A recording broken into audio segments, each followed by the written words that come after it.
Everybody.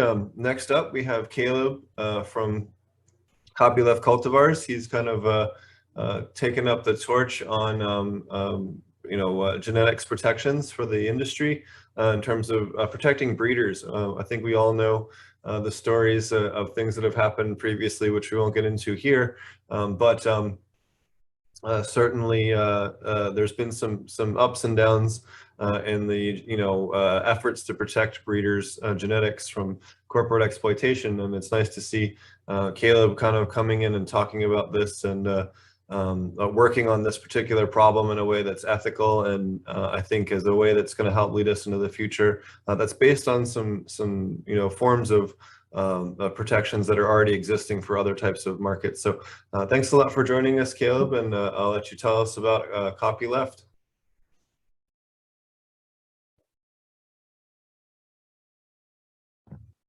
Right on. Thanks. I'm so excited to be here. It's such an honor, and wow, what a powerhouse of presenters so far. I mean, like, hats off to everybody here who has presented and who is going to present, all the listeners at home.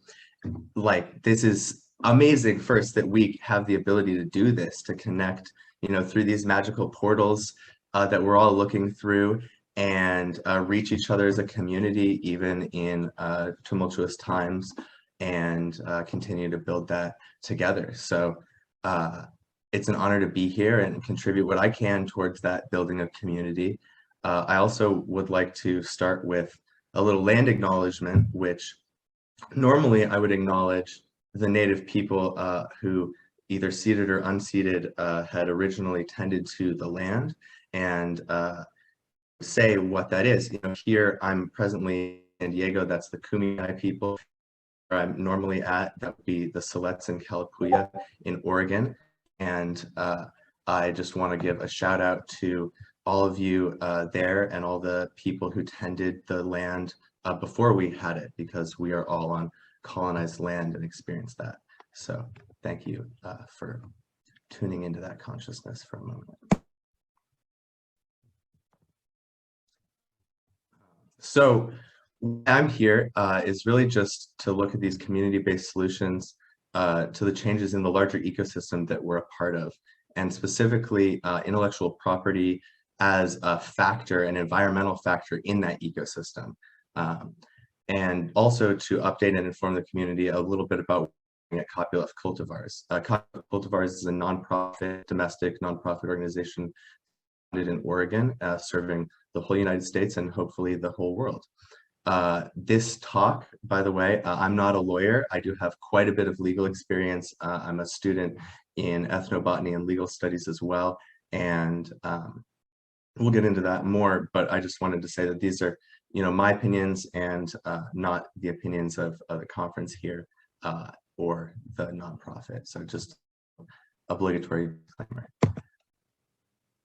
So now I'd like us to take a moment to visualize, to tune into a plant, a cultivar plant, maybe a cannabis plant that we each particularly love to grow and to consume.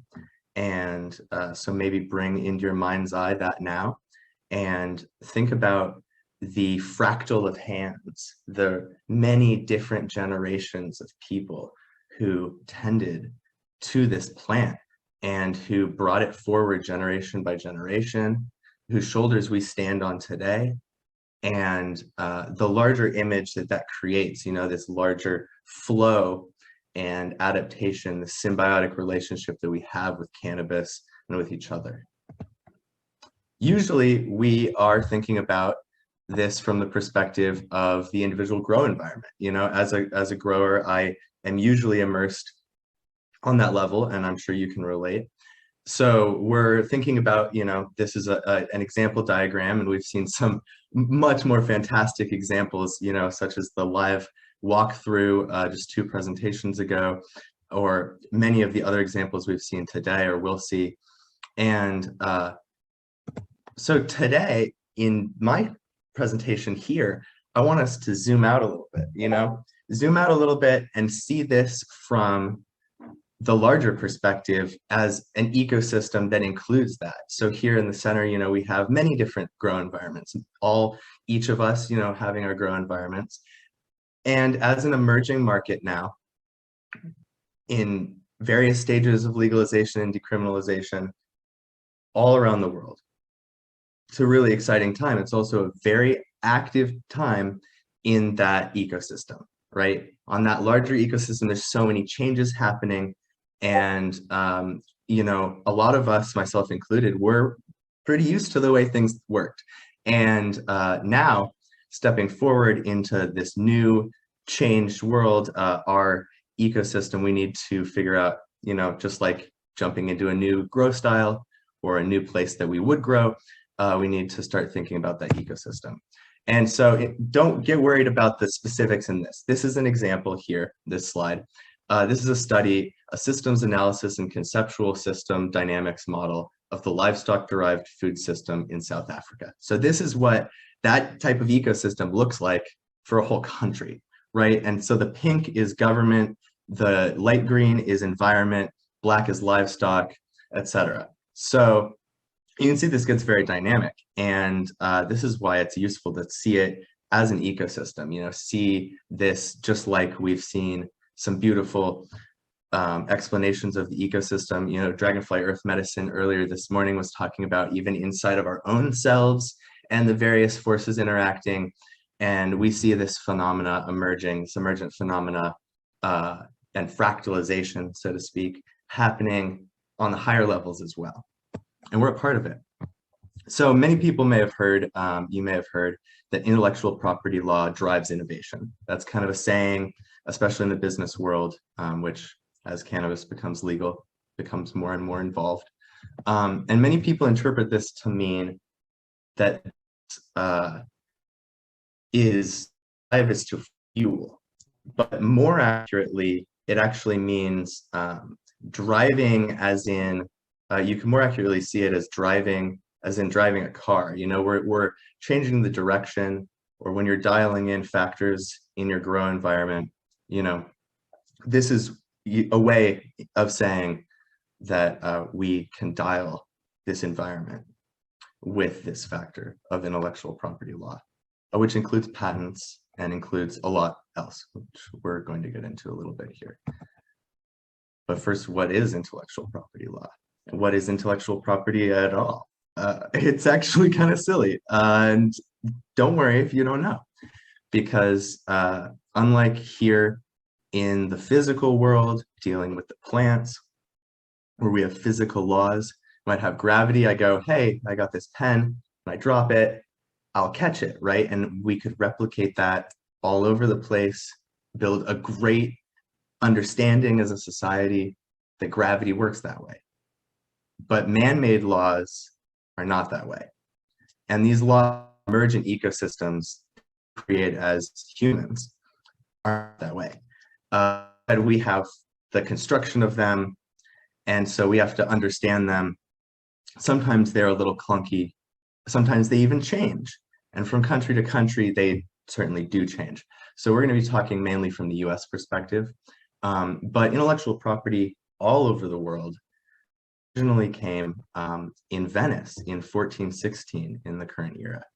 And so that's actually relatively recent. You know, the indigenous land tenders that we talked about earlier, that we tuned in with for a moment, they did not have this concept. It was in fact created as explicitly in Venice to allow the aggregation of technology by the state to be used in warfare and this power aggregative effect. Prohibition by patent is the mechanism that patents function through to create artificial scarcity, which is why they are valuable to corporations. And so that is a form of government prohibition.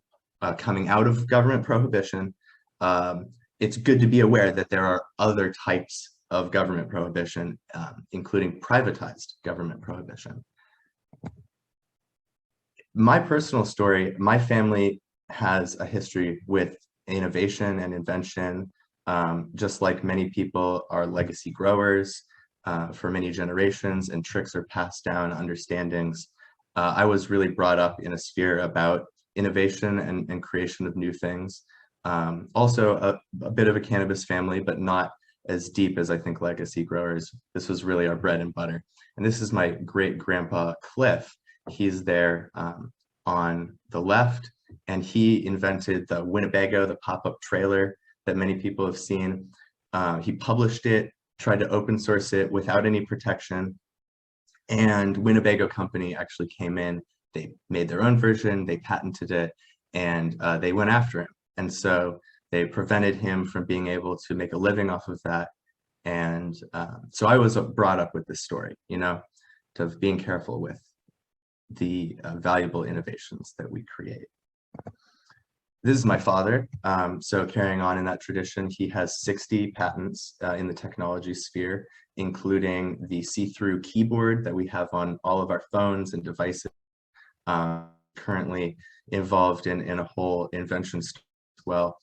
And so I was really raised in this environment of technology and innovation. And so intellectual property law has just been something that I've been around, the drafting of patents continually, and also in my own life, cannabis quite a bit. I have been growing cannabis medically for most of the last 10 years.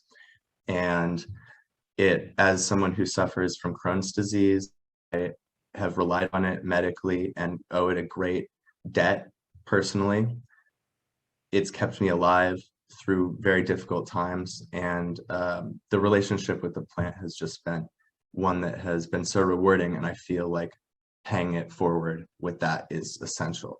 I also continued the tradition, the family tradition of innovation and invention, and there I am with the core piece with focusing lenses from a nuclear fusion reactor that I helped work on.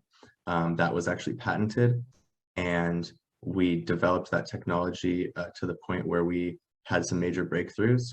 The value of that technology skyrocketed very suddenly, and I found myself in facing the assault of some very rich, very entrenched interests in the energy industry, which is a very established and vicious industry, highly controlled. And what followed was 5 years of various litigations and lawsuits, being followed by private investigators who would threaten me with firearms and various other things that were very intense. So during that process, I ended up getting the opposing attorney disbarred, which means he cannot practice law anymore. And still yet, I lost the patent, and our team lost the patent, and it is now not being used, it's been shelved. But it did end in sort of a draw, and I have learned just a massive amount about those interactions. And so leaving that space and coming back to plants, which have always fueled my soul and kept me alive, we see that this is not a phenomenon that's unique to my experience or the energy industry. There's this perpetual environmental element of intellectual property and the way that it's used by the elites in this society and globally. And so here is an example of a New York Times piece where the Supreme Court found that Monsanto was victorious in a situation where there was some spread of their genetics and ambiguity as to how it ended up in certain farmers' fields. One can imagine the sort of tricks that may have gone on in the background. And ultimately, this farmer lost everything after a large fight in courtrooms. He's not alone, though. In the same swath of time, over 400 small farmers actually experienced this without any evidence of them having done anything wrong. Monsanto sued them out of business, and in many cases acquired their farms and their businesses. So again, this is complicated. You don't need to get lost in the details here, but if you want to look more at this, you might see that Monsanto is up there kind of in the center as that red dot surrounded by the blue. And this is what the seed industry ecosystem became in that time period due to that type of litigative pressure and the inability for the small farmers to resist that. And I guess I would ask, is this the type of ecosystem that we would enjoy being in? And how does this compare and differ from what we have now in terms of the seed production ecosystem of medicinal plants, specifically cannabis?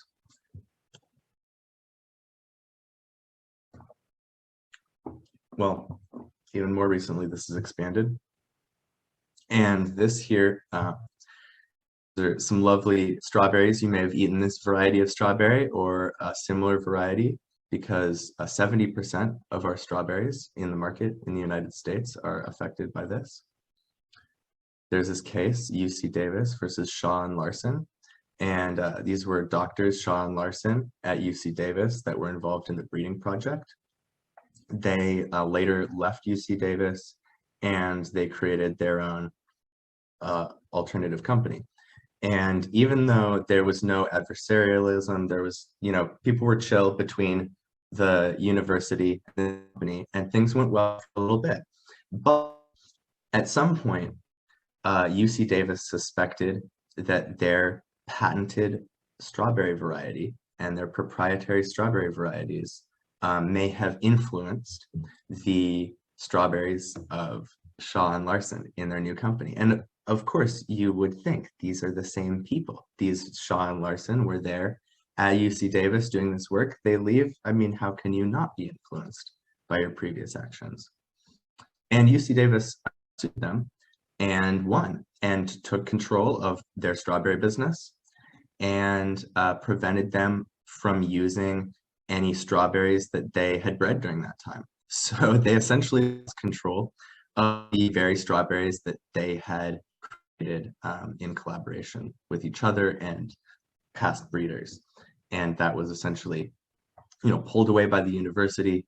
They can no longer work on that or handle those strawberries whatsoever. And I can just imagine the heartbreak of being in that position where you have built this and you've put all this effort into this variety, and then you lose your ability to even handle it, But just running through a couple statistics here, more than 10,000 companies have been sued at least once by patent trolls. 84% of high-tech patent lawsuits a year involve patent troll filings. So that's people using patent law purely to go after people as an attack, as a strategic attack, and that's how they're trying to get their profit. The average cost of patent litigation is $2 million, which not a lot of cannabis farmers or breeders have. And you actually have to pay a lawyer. You can't represent your company yourself. And these aren't even that uncommon. There's been over 4,200, it's over 4,200 IP lawsuits in 2020 alone. And the cannabis is moving in. So this is actually a recently leaked slideshow. Last week, this came out in The Daily Beast by Chris Roberts, and this was a United States Cannabis Council, which is a corporate cannabis conglomerate advocacy or lobbying group. This was produced by them in collaboration with Perkins Coie law firm. This is actually a law firm that I have interacted with in the past in the energy industry, and they tend to be very involved in the political movements of corporations and emerging markets. And you can see them talking about, how this is an evolving market and essentially how they can gain that for their own control. And I think this is something that we also, a lot of us are looking to understand, but I think getting involved, understanding it much more deeply is important right now because of that space we are, in the progression of a market.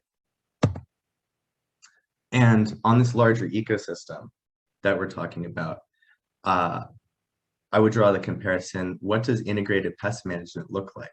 Like tonight, we're going to have Matthew Gates with, I'm sure, an amazing presentation on integrated pest management in the normal grow room ecosystem or that type of scale. But what is the integrated pest management practices for this larger ecosystem I would say that they would include things just like in the smaller scale, preventatives, thinking ahead of time to understand the possible risk vectors, environmental controls that help prevent pathogens and pests.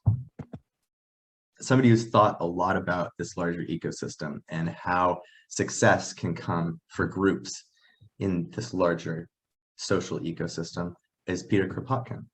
And he is an amazing 1800s and early 1900s evolutionary biologist, one of the first evolutionary biologists. And he studied all over in Asia, various areas, looking at Darwin's understandings instead of as one organism, what groups would do, and seeing groups as kind of perpetuating sets. He says in one of his seminal essays, based on his research, the practice of solidarity proves much more advantageous to the species than the development of individuals endowed with predatory inclinations. I'd say that's something that we want to encourage, is the development of our solidarity rather than the development of predatory individuals. And in Mutual Aid, which is an excellent work of his, he talks about looking at who is the fittest, is it those who are continually at war with each other or those who support one another? And he goes on to talk about how, of course, we see that mutual aid is the best for the species. The species that have the working together, that aid each other mutually in this network, will outcompete those that are infighting continually. And we already know this. You as a grower or a cultivator already know that the strength comes through the individual smaller pieces working together. That's why we integrate fish into our aquaponic systems, that greater symbiosis. And that's why we integrate microbes, and so if we think about this on a higher level and ourselves, we need to think about integrating each other in not just a haphazard way, but actually in an organized way that creates this greater success through the coordinated togetherness. And in the free software movement, which has really taken up a lot of this, and the open source software movement has really established a lot of these ideas in business. Red Hat has made quite a lot of money related to open source. And Bob Young, the CEO of Red Hat, talks about freedom is not an abstract concept in business. He talks about how in business, inherently, the freedom to do things perpetuates the success of that business overall. And when things are less free, that locks off ability to do business. And it's very, we as a very interesting industry, this cannabis community that we have, a lot of us who've been in it for a while, we understand that freedom and lack of freedom massively impacts your ability to operate as a business. And that's not just government freedom, but that's also freedom in terms of business, in terms of interaction with each other, and freedom in terms of our work with the plants. Open source can also be a strategic weapon. Businesses that use open source are consistently more competitive. And this is why open source software systems actually now take up the majority of software systems and the biggest share of the, I believe it is $500 billion software industry. Most of it is open source. And that's because of this, because of the ability for open source and free sharing to be something that elevates each other. One of the ways this happens, just like we might have various laws of how things occur in these microbial ecosystems, the types of interactions. Here's a couple they found in open source systems. One is Linus's law, and that's that given enough eyeballs, all are shallow, or if enough people look at something, they will find all the things that are wrong with it very quickly. And then the other one is Hassler's law, which is that the cost of duplicated work tends to scale more slowly than the planning and management overhead to prevent it. So in other words, having a bunch of managers preventing duplication of work and managing the process, that's actually less efficient than lots of people doing things and some of them repeating the same things as each other. And together, that means that if we can coordinate as a community, we essentially eliminate the need or the advantage for management structures and large corporate structures. Large corporate structures can work within this, they can integrate within it, but it's powered by the commons and powered by the community. And so Eric Raymond is one of these people from the open software movement, and he's been very involved in how do we analyze the philosophy of why this system works and why it has open source software and freedom assuring software championed so fantastically successfully. And he looks at it again as an ecosystem. So he talks about these different interacting parts, the distributor of the code, you know, these various parts in the software industry. We won't get into that, but we will take a look at this study that analyzes it, and you can see that this shows the interacting pieces, you know, developers being the people that write the programs, the posters and the mailing lists being how it's distributed, sort of like seed banks, one could say, and developers sort of like breeders. And these systems of trust and these interactions and this type of fractal networking naturally develops. We see it naturally developing already in the cannabis industry when we are in this gray area legally. The courtrooms are not open yet federally to cannabis laws in terms of intellectual property. And so we have that natural emergence. And it's just beautiful to see that connection from open source in software. Eric Raymond, again, goes on to talk about how the open source community, its form and function match on many levels. And the peer-to-peer part, the network, the community part is essential to its astonishing productivity based on his analysis. This is another fantastic article. Shout out to Keith Aoki, who wrote "Free Seeds, Not Free Beer," which plays on a saying from free software. And he pointed out how farmers could turn into the same sort of successful, interconnected, community-based system as open source software. That is a peer-to-peer, peer production, common-based network that facilitates the sharing of plant genetic information and biotechnological tools. That sharing, again, is the key to the success here, the key to success in open source software, and I believe the key to our success as a community. But, you know, I keep saying about open source and free software, and I just want to clarify a little bit of the terms here. So Copyleft is a system that I believe is greatly applicable here for us as breeders. I'm not alone in that belief. There's a quickly growing movement of that and a much larger movement in agriculture as a whole. Copyleft is a way of making sure that a program has, or in this case, a plant would have freedom assured within it. And that's free in the sense of freedom, not zero price. It still allows businesses and individuals to make money off of it. And in fact, in a lot of ways, it facilitates that open market ability to make money, which is really fantastic. It generally includes a system where people release something, let's say seeds, right?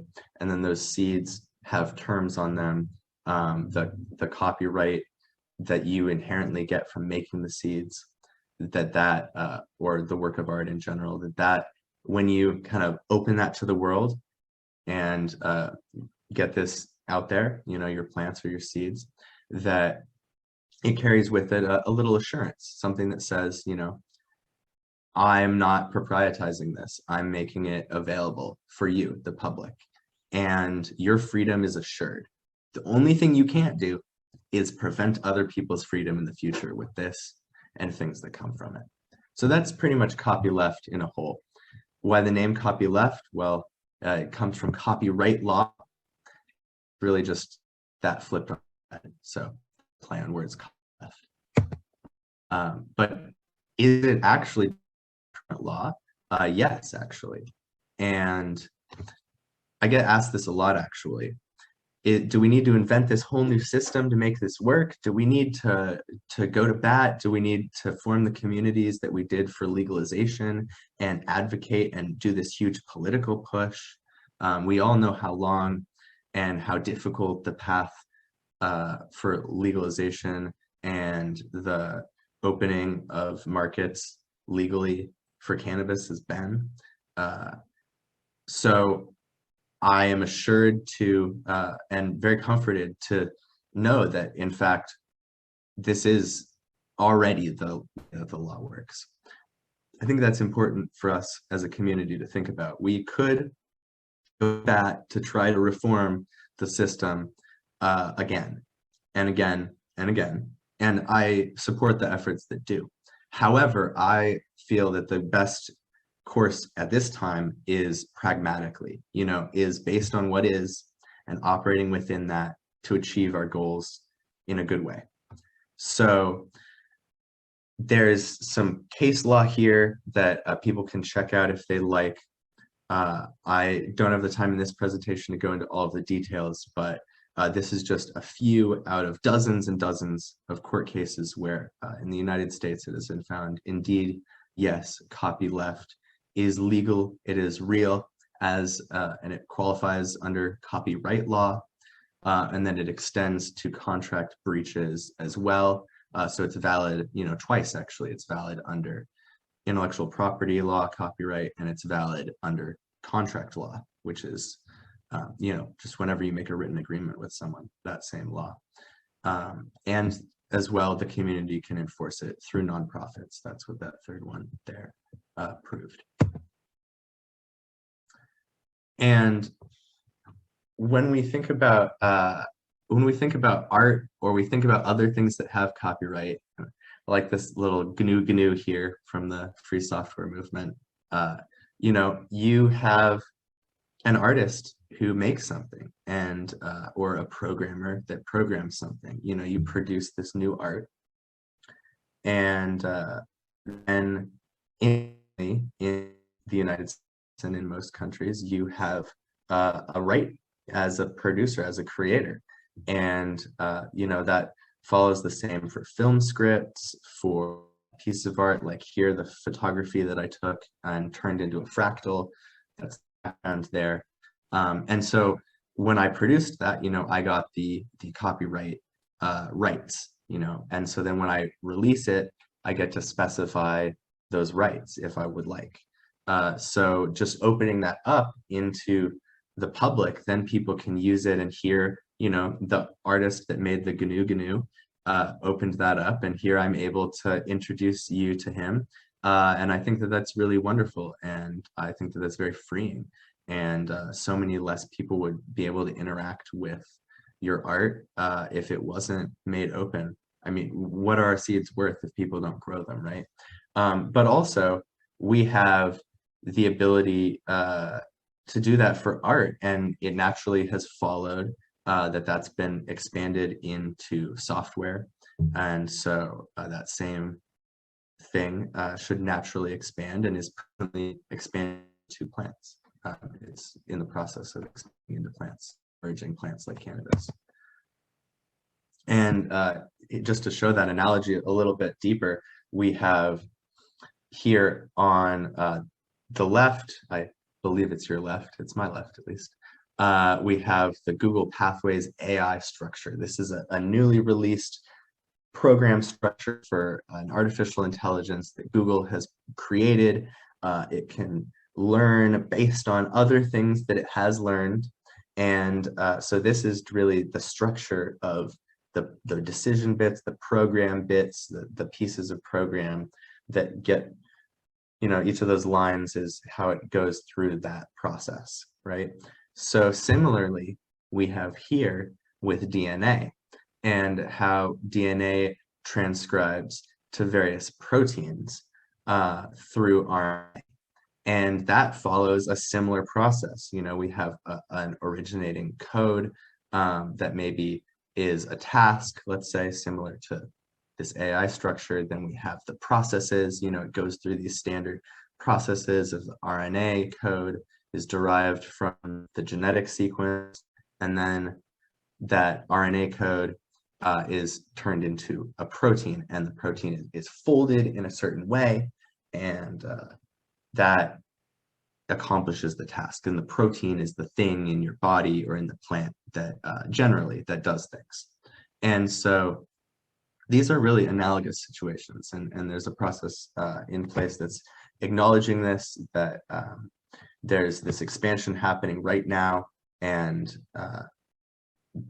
the similarity here is, I believe, very clear. But when is copyright protection existing? Well, this is right from the Copyright Government Office, and I think that that is as affirmative as it gets. You know, like I said before, gravity, we can just drop this, right? Well, the equivalent of dropping this and looking for a man-made law in the legal system is you look it up. And here it is, the Copyright Office. And they have said, you know, your work is under copyright protection the moment it is created and fixed in a tangible form that is perceptible either directly or with the aid of a machine. So for plants, and this is being advocated with the Copyright Office as we speak. With plants, you have copyright protection, or you would have under this acknowledgement, once it is created. So once you've made the split of, or the cross, excuse me, of the mother and the father, or the mother and the femmed mother, and you will create that, have the seeds, and then you can take that sequence, read it, you know, with a machine or a device. So genetic sequencing, various forms of SNP testing, that type of thing will qualify here. And Professor Chris Holman, who is a law professor at University of Missouri, Kansas City of Law School, he put out a number of articles affirming this perspective, and has been a huge advocate for the acknowledgement of DNA as like a valid form of art. He talks about how a copyrightable DNA sequence will be protected by copyright from the moment it is first embodied in a DNA molecule. Here is, again, another court case. This was a Supreme Court case in 2001. And the reason that I'm pulling this up, this was actually related to seeds, related to new bred varieties of plants. And this was the first time, and on a very high level, you know, the US Supreme Court, that the intellectual property abilities, you know, how plants applied into that was first decided. So in this case, not only did they say, yes, that patents are valid for plants and that patents can be awarded for plants, but also that patents are not the only intellectual property that applies to plants. And they opened it up actually pretty wide. They did not delineate exactly what's what, but they did show the interconnection there between them to some extent, and opened it up so that we know of those three. And here they are. So there's patents, as I said, showed in that, they decided in that case that patents do apply to patents. There's also conventionally the PVP, the Plant Varietal Protection Act, and that is international. That's another way of protecting intellectual property protection for plants, and it is a totally different process. You know, these are all three entirely separate. So the patenting is done through the USPTO, Patent and Trademark Office. The PVP is done through the USDA with an entirely different set of requirements. And then the third one is actually two that function very similarly. There's the publication of copyright, where you state, here's how you can use this, here's the terms. And then there's the use license, which is just, when you open up a website or a new app and you agree to their terms of service, that also applies to plants as well. So I have a little bit here about the ways that they differ. And I think one of the biggest ones is just how difficult to obtain and extremely expensive to defend in court plant patents are, how extremely limiting and how extremely uniform the PVP requirements are. So that's very difficult for cannabis. And then how open, but also a little bit more vague the copyright establishment is. So we'll focus mainly on the copyright and use license here, but I'll run through them just a little bit so that we understand, again, looking at this ecosystem, about these different factors. It's good to know about what you need to do in a high humidity environment, even if you keep your humidity pretty low, even if you live in Colorado. It's good because it may happen. You may find yourself in a situation where this is relevant information in how to tend to the ecosystem. So patents, this is the international patent process, and it's estimated to take 30 months. I've been, as I mentioned, involved in writing patents and kind of grew up around a lot of them being written. The writing alone here in the first step before that 30 months estimate can also take, years sometimes, but at the very least months, sending back and forth with a lawyer many times. So that gets very, tiring, very money intensive, and is not really available to your lay inventor, really available to your average farmer. Also, I think this was a kind of a funny but very spot on opinion by Gary Vaynerchuk, and he said that patents fall into the same category as having the biggest building in town by tearing everybody else's down. And I think that gets to the core of how patents work. I mentioned before prohibition by patents, and patents work by saying, I can make the government go after you if you don't do what I say with the thing that I made. And it also says, you can't make this if I already did. So, it really is a way of being better, not by being actually better, but by preventing anyone else from doing the same thing and being just as good in that way. PVP is a little bit of a different strategy. It comes from an international consortium on intellectual property, and the United Nations was involved in this.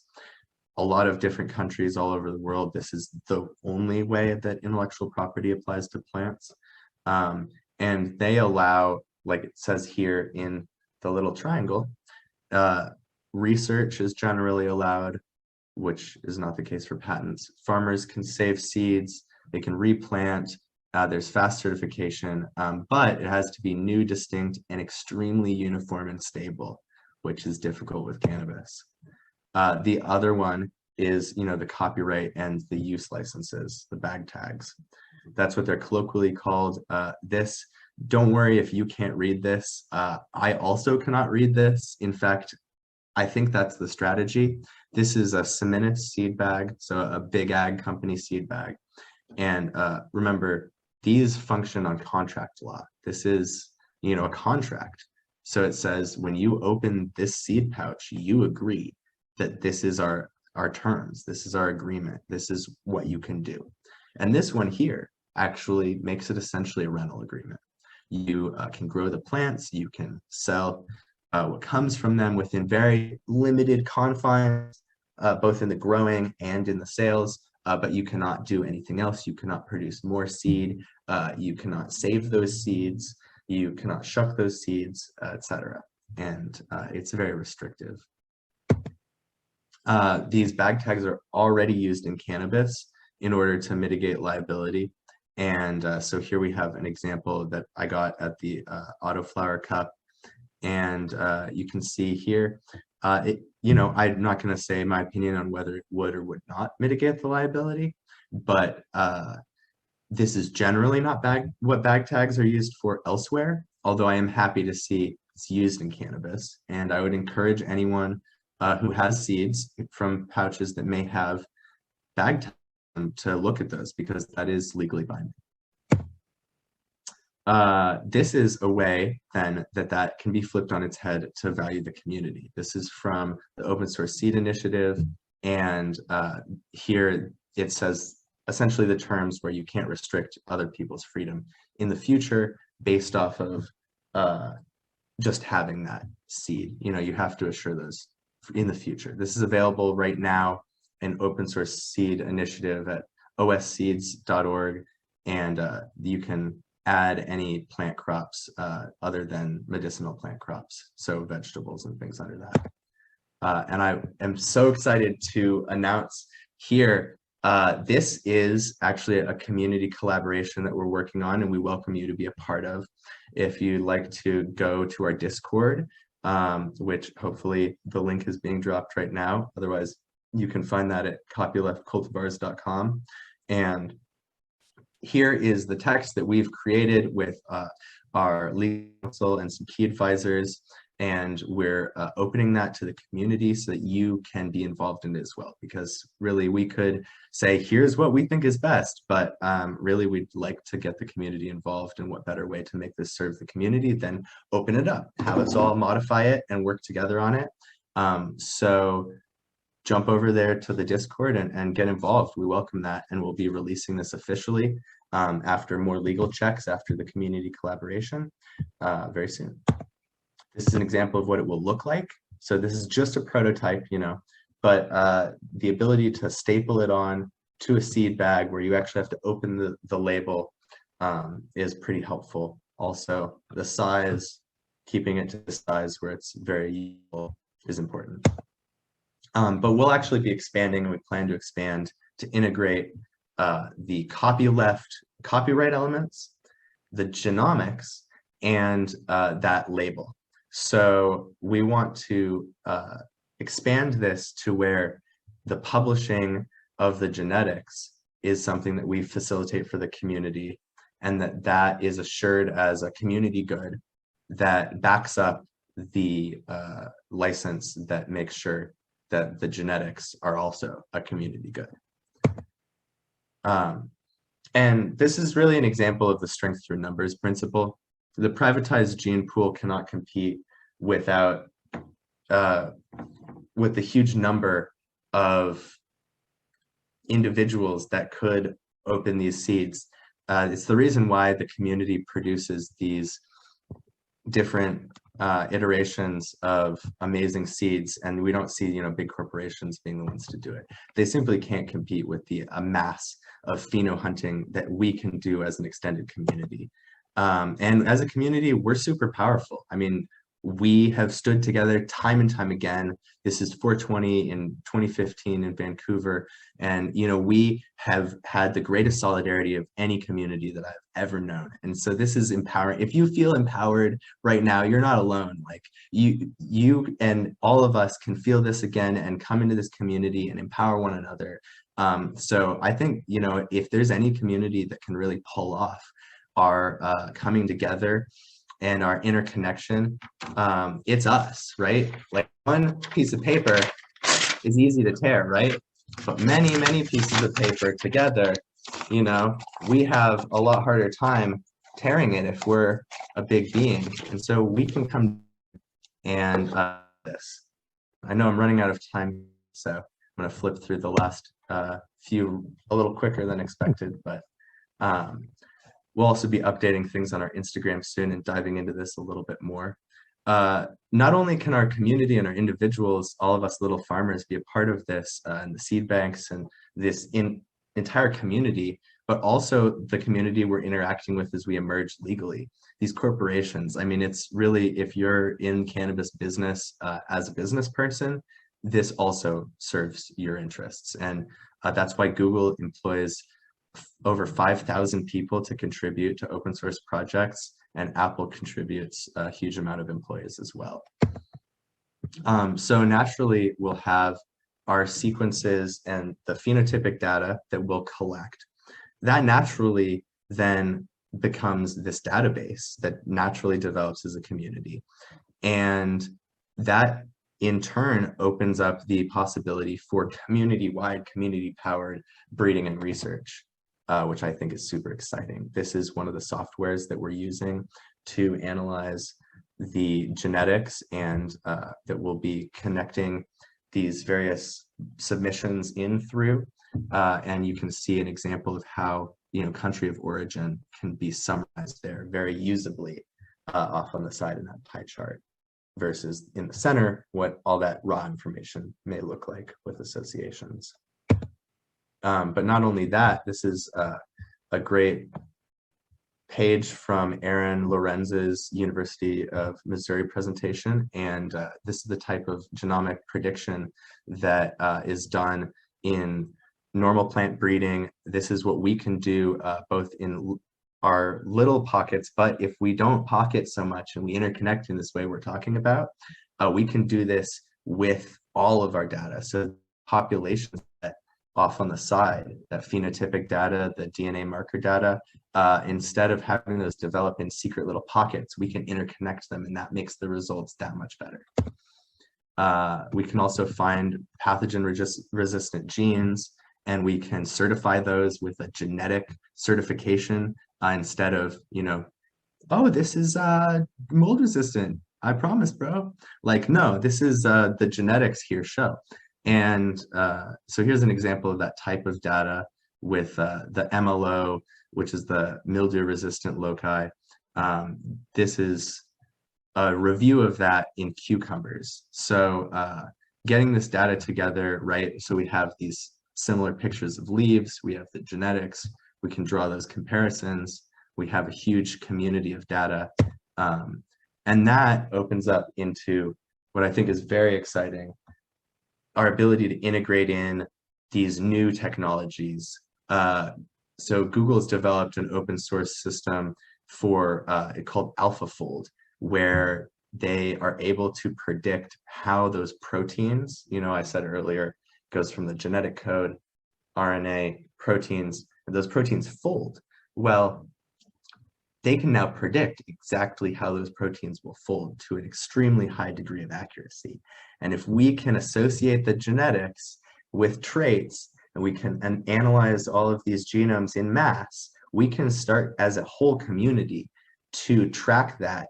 And what this leads to is being able to model it, being able to see, here's the genome, maybe you test a seedling, and then you see this is what it will produce when it's an adult. These are the under these set conditions, that's the likelihood for it to produce these specific proteins. Here's how they would fold, thus you will get this plant.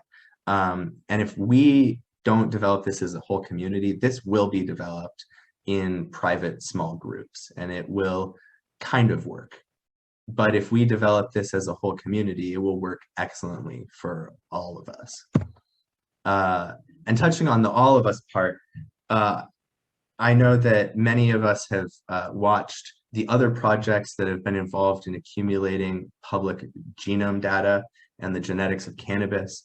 I just want to take a moment to assure you and also let you know that you can see entirely for yourself that these licenses that we're using, the Copyleft system itself, specifically prevents anyone, including the nonprofit itself, from privatizing and privately benefiting from that in isolation of the community. So inherently, the community will always benefit from this in a larger way than if it was done in a privatized way or without these licenses. And really, this, even if I am not around involved in the nonprofit, you know, decades from now, let's say, or some fluke of organization, I even, you know, want to be assured that it can't be exploited. You know, I can't stick around and assure that just on me. So we've built it in, and I encourage people to check that out.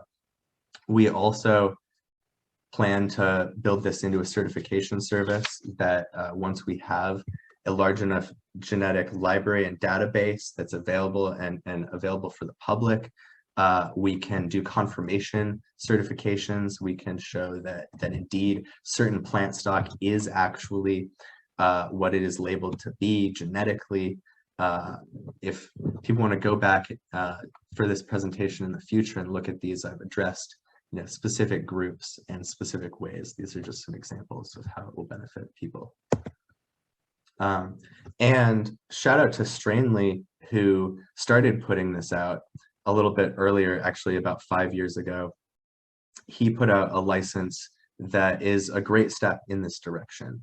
And so if you're hearing this and, maybe right now you're just invigorated, you feel so empowered because, now there's something that we can do that you can actually use and interconnect and protect our community.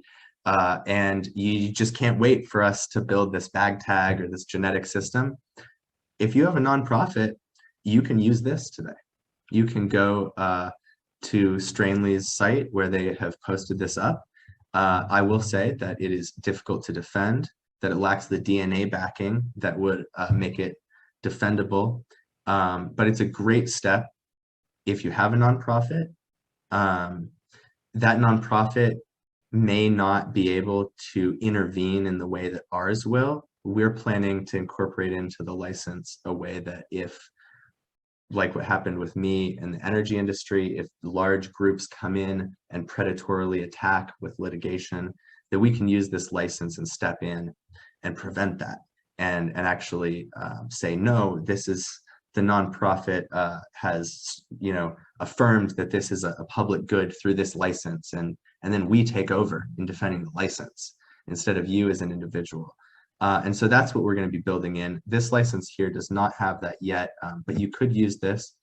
And also, if you'd like to open into other types of plant breeding, I encourage you to get involved in the open source seed initiative. You can also go on their website and look at all the different types of seeds and different plants. I myself have grown several the last few years that turned out excellent. So if you like food crops, you like growing or breeding food crops, get involved with OSSI, the Open Source Seed Initiative. Also, the Open Source Seed Initiative and Strainly are both allies to Copyleft Cultivars, and we've forged a great collaboration. So I want to shout out to them and all of their help.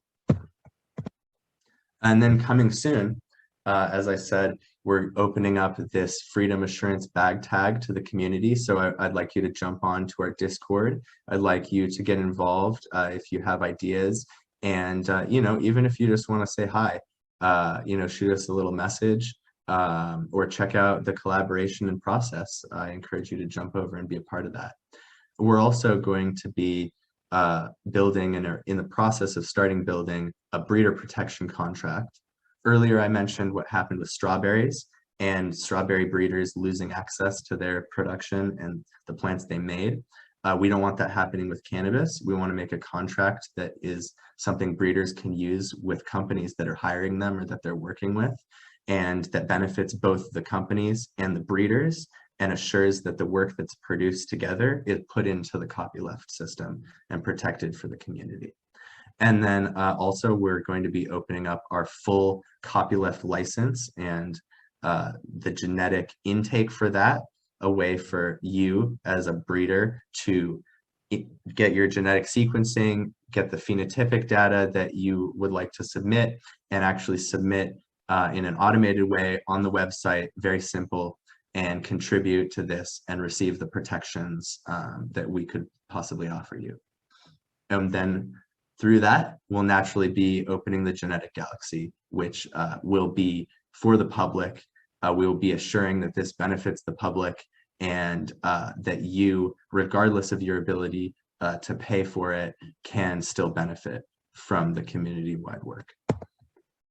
And yeah, so how can you help? If you're so rip-roaring right now, you're just like, I got to be a part of this. Maybe you want to be a volunteer. Maybe you're a genomics expert or a nonprofit professional. This just clicks with your life mission. Jump on, we're by the community for the community. You can go to copyleftcultivars.com. Later tonight, our new website will be launched.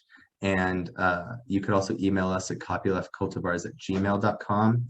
I also want to give a big shout out to everybody in the community that's already involved. We have hundreds of people in this conversation already. I want to give a shout out to our founders, Patrick Abel, Haley Salazar, Dietrich Harder, and Will Mount.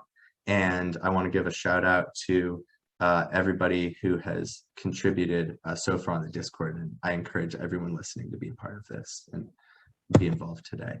You can also contribute to the GoFundMe. Since we're a nonprofit and by the community, for the community, we do rely on those donations. And thank you so much for everyone who has donated so far. We're trying to raise $5,000 by New Year's Eve, and that'll really allow us to move forward quickly on getting these resources to the community and making them so that you can use them as soon as possible. So yeah, there's the link for the GoFundMe. And also, if you like these fractal designs that have been all over this presentation, you can get some apparel that I designed from that Contrato store that all goes to support it as well. So yeah, if you want to host auctions or other things, we encourage that. And follow us here at Copyleft Cannabis and at Copyleft Cultivars on Instagram. We'd love the support that way as well. So big shout out to Steve and to the whole community. Thanks, Chris, for letting me go 1 minute into your presentation. I am a huge fan and love everything you do. And thanks to everyone else who spoke yesterday, or earlier today, excuse me, and who will speak tomorrow. I'm looking forward to the rest of it. Thanks, Steve, for being so amazing. Shout out to the Evergreen University Changemakers Lab, who's helped us in incubating, and really just everyone who's contributing to this. But the biggest shout out is to you, the viewer and the contributor. If you're breeding, if you're growing, if you just love thinking about growing, we welcome you and thank you so deeply for being part of this community, for being part of this ecosystem, for birthing this larger entity that we get to be a part of, and for doing what you can to protect each other and create a good community. I love you all. Thank you so much. Thanks, man.